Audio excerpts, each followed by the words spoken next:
Alfonso Cahero, A Journey into Finance History, Ter 57. Chinese Economic Slowdown and Global Impact, 2011. In the vast expanse of China, where the Great Wall stretches across mountains and the Forbidden City holds tales of ancient dynasties, a modern-day empire was experiencing a seismic shift. The year was 2011, and for decades, China had been a symbol of relentless economic growth, a dragon soaring high above the global economy. Factories buzzed with activity, skyscrapers pierced the sky, and the streets of cities like Beijing and Shanghai teemed with energy and ambition. But beneath this facade of unyielding progress, cracks were beginning to show. The engines of the Chinese economy, once roaring with the fervor of rapid industrialization, started to sputter. Growth rates, which had been climbing at a meteoric pace, began to decelerate. For the first time in years, the world watched with bated breath as the dragon seemed to falter. China's economic might had been built on the backs of its manufacturing sector. Cities like Guangzhou and Shenzhen had transformed from sleepy fishing villages into bustling hubs of production. Every day, millions of workers streamed into factories, producing everything from electronics to clothing that would be shipped to every corner of the globe. The phrase "made in China" became synonymous with global trade. Yet, as 2011 dawned, the manufacturing sector faced unprecedented challenges. Wages were rising, eroding the cost advantage that had fueled China's export boom. Global demand was slowing, a ripple effect of the financial crisis that had shaken the world in 2008. Factories that once operated around the clock began to reduce shifts, and some even shut their doors. The lifeblood of China's economy was beginning to thin.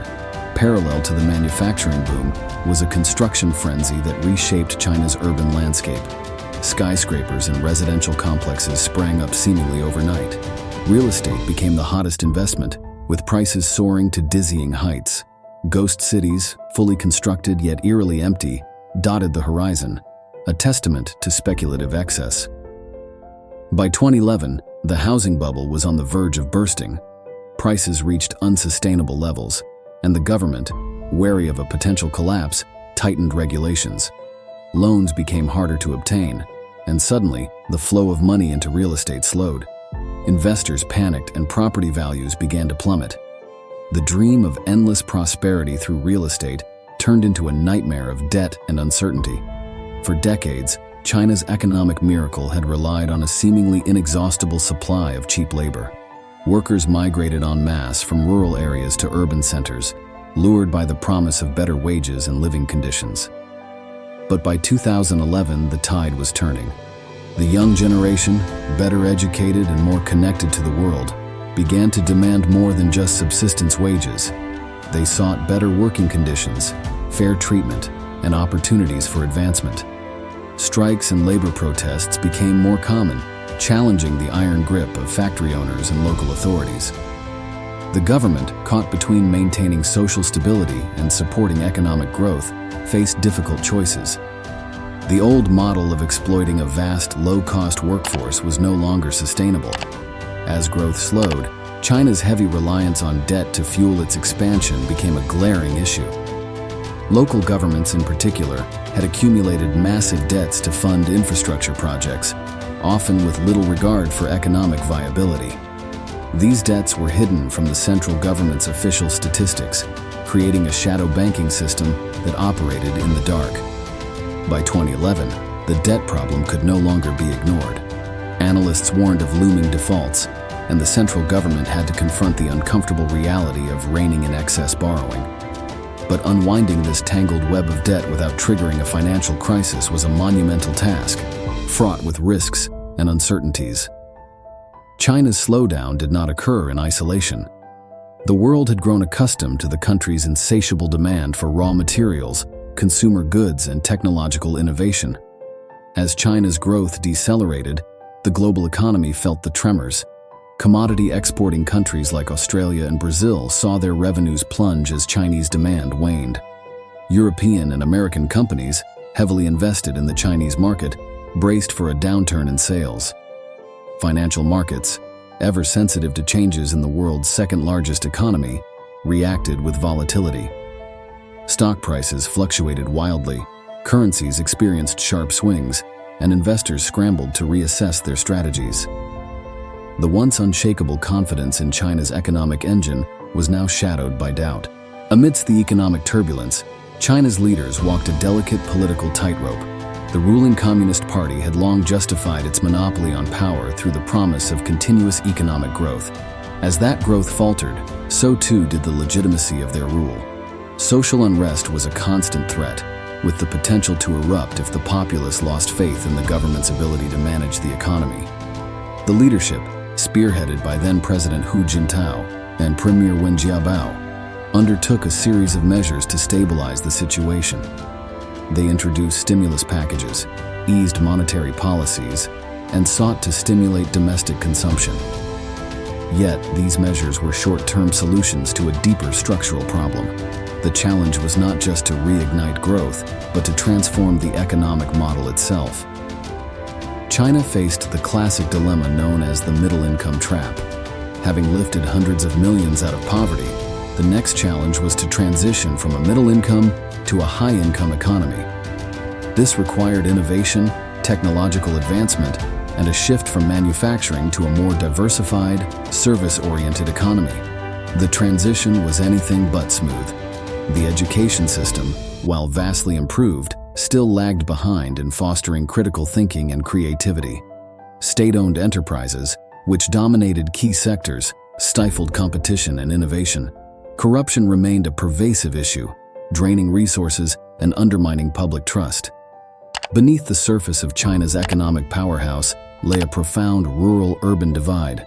While cities thrived, rural areas lagged behind with limited access to modern amenities, education, and healthcare. The government had poured resources into urban development, often at the expense of rural welfare. In 2011, this imbalance became more pronounced. Rural citizens, disillusioned by the lack of opportunities, began to voice their discontent. The hukou system, which tied social benefits to one's place of birth, exacerbated inequalities. Migrant workers in cities found themselves excluded from urban welfare systems, creating a growing underclass with limited rights and prospects. China's rapid industrialization came at a steep environmental cost. Air pollution in major cities reached hazardous levels, water sources were contaminated, and vast swathes of land were degraded by industrial waste. The environmental toll became a significant public concern, with citizens increasingly demanding action. The government, recognizing the unsustainability of its growth model, started to pivot towards greener policies. Investments in renewable energy surged, and stricter environmental regulations were implemented. Yet, the legacy of decades of environmental neglect posed a formidable challenge, requiring massive investments and fundamental changes in industrial practices. To overcome its economic challenges, China needed to foster innovation. The government launched initiatives to promote research and development, encourage entrepreneurship, and attract foreign expertise. Special economic zones, which had been the engines of manufacturing growth, were now repurposed to incubate tech startups and innovative industries. Success stories emerged, with companies like Huawei and Alibaba leading the charge in global markets. However, the path to widespread innovation was fraught with obstacles. Intellectual property theft, lack of regulatory transparency, and a culture that often prioritized rote learning over creativity were significant hurdles. As the economy slowed, the inadequacies of China's social safety net came into sharp relief. Healthcare, pensions, and unemployment benefits were underdeveloped, leaving many vulnerable. The aging population added pressure to the already strained system, with a looming demographic crisis threatening future growth. The government embarked on ambitious reforms to expand social security coverage and improve public services. These efforts aimed to create a more inclusive economy, where the benefits of growth were more evenly distributed. Yet the scale of the challenge was immense, requiring not just policy changes, but a shift in societal priorities. In response to domestic economic challenges, China looked outward with its Belt and Road Initiative, BRI. This ambitious infrastructure project aimed to create a vast network of trade routes linking Asia, Africa, and Europe. The BRI was a strategic move to stimulate growth through international cooperation and investment. While the BRI offered opportunities for global development, it also faced criticism. Concerns about debt diplomacy, environmental impact, and geopolitical motives cast a shadow over the initiative. Nonetheless, the BRI signaled China's intent to play a leading role in shaping the global economic landscape.